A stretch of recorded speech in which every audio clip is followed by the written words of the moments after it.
আল্লাহর নবী কি বলছেন? কুল্লা বিদআতিন দালালাহ। আর আমাদের দেশের বড় বড় আলেমদের কাছে শুনবেন যে বিদআত ভাই দুই প্রকার। এটি যদিও হাদিস কোরআনের নেই, তো এটি হচ্ছে বিদআতে হাসানা। এটি হচ্ছে কি? বিদআতে হাসানা। মিলাদুন নবী যদিও নেই, তো এটি হচ্ছে কি? বিদআতে হাসানা।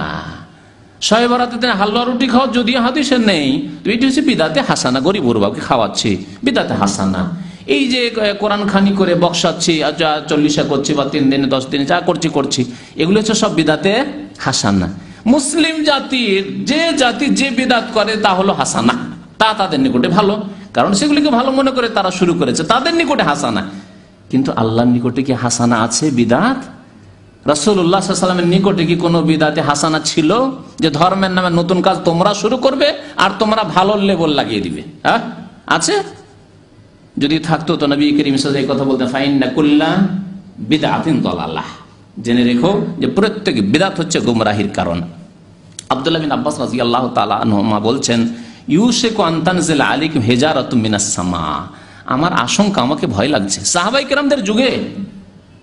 কেরামদের যুগে আব্দুল্লাহ বিন আব্বাস রাদিয়াল্লাহু তাআলা আনহুমা যদি দেখতেন যে কোন সাহাবী বা কোন তাবেঈ, সাহাবী নয় হয়তো তাবেঈ, এইরকম দেখতেন যে কোন ক্ষেত্রে হয়তো যে এটির কারণ কি বা এটির হিকমত কি, এই ধরনের কথাবার্তা বলতে শুনতেন, বা অমুক এরকম ধরনের ফতোয়া দিচ্ছে, বলছে মাসলা বলছে, তখন তিনি এই ক্ষেত্রে বলেছিলেন এই কথাটি, ইউশিকু, আমাকে ভয় লাগছে, আন তানজিলা আলাইকুম হিজারাতুম মিনাস সামা, যে আকাশ থেকে তোমাদের উপর পাথর বর্ষণ করা হবে। ভয় লাগছে আমাকে যে কখন যে আল্লাহ যে পাথর বর্ষণ করে দিবে তোমাদের উপর।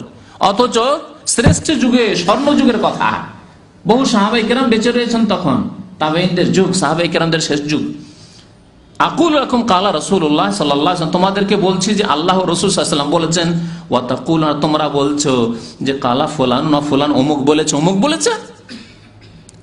আল্লাহ রসুলের কথা বলছি, নবীর হাদিসের কথা বলছি, নবীর সুন্নতের কথা বলছি, আর সেখানে পেশ করবে যে অমুক বলেছেন, অমুক বলেছেন, চলবে? আজকে করি নাকি আমরা? হ্যাঁ, আমাদের এক শ্রেণী আলেমরা করে না যে আমাদের এটা মযহাবে নেই, সহিহ বুখারী শরীফের হাদিস, তাকে নাকচ করে দিয়ে আমাদের মযহাবে নেই। মযহাবের দলিল কি ভাই? বলছে ওই এতে আছে, তাহাবিতে আছে, না হয় মুয়াত্তা মালিকে আছে, আর না হইলে কিয়াসের জন্য অনেক জায়গায় শুধু দলিলের কথা। দলিল যদি সহিহ হাদিস থাকতো তবু তো খানিকটা ছিল। অনেক জায়গায় সহিহ হাদিসকে এই জন্যই ছাড়া হয়েছে যে বলছে এটি স্পষ্ট কিয়াসের খেলাফ, তো কিয়াসকে মানতে হবে। কোরআন এবং হাদিসকে বাদ দিয়ে কিয়াস মানা বিপজ্জনক কিয়াস। এক শ্রেণীর উলামায়ে কেরামরা কিয়াস থেকে সতর্ক করার জন্য বলেছেন, আউয়ালু মান কাসা ইবলিস, বাতিল কিয়াস প্রথম ইবলিস কিন্তু করেছিল, মানে যুক্তি পেশ করেছিল। আল্লাহ, আপনি বলছেন যে এই আদমকে সিজদা করো, আদমকে আমি কি করে সিজদা করতে পারি? আপনি দেখুন তো, আদম উত্তম না আমি উত্তম? আদম মাটির থেকে তৈরি, আমি আগুন থেকে তৈরি।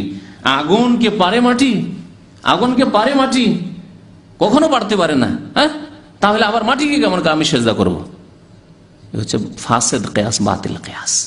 এই ক্ষেত্রে সতর্ক করা হয়েছে। কোরআন এবং হাদিস থাকতে যদি কেউ কিয়াস করে তাহলে বাতিল কিয়াস। আর কোরআন এবং হাদিস যেখানে নেই, আর কোরআন এবং হাদিসে একটি মাসলা, এমন মাসলা আছে যে মাসলার মতোই মাসলা, আর একটি মাসলা আছে যে মাসলার ক্ষেত্রে হুকুম স্পষ্ট নেই, সেই মাসলার হুকুমকে নিতে হবে তখন কোরআন এবং হাদিস থেকে।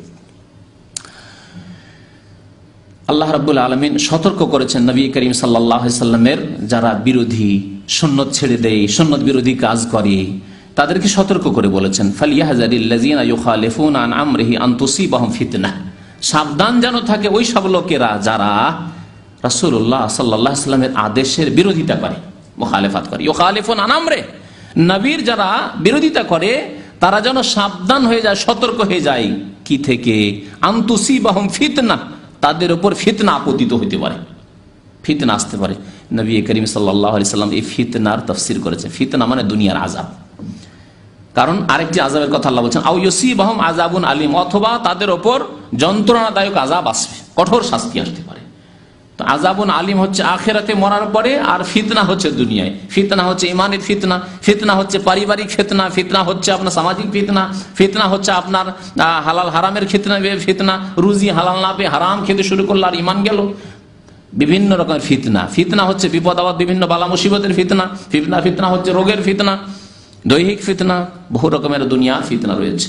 যারা নবী করিম সাল্লাল্লাহু আলাইহি ওয়াসাল্লামের বিরোধিতা করে তাদেরকে সতর্ক হওয়া উচিত, ফিতনা থেকে, আল্লাহর পক্ষ থেকে ফিতনা আসতে পারে।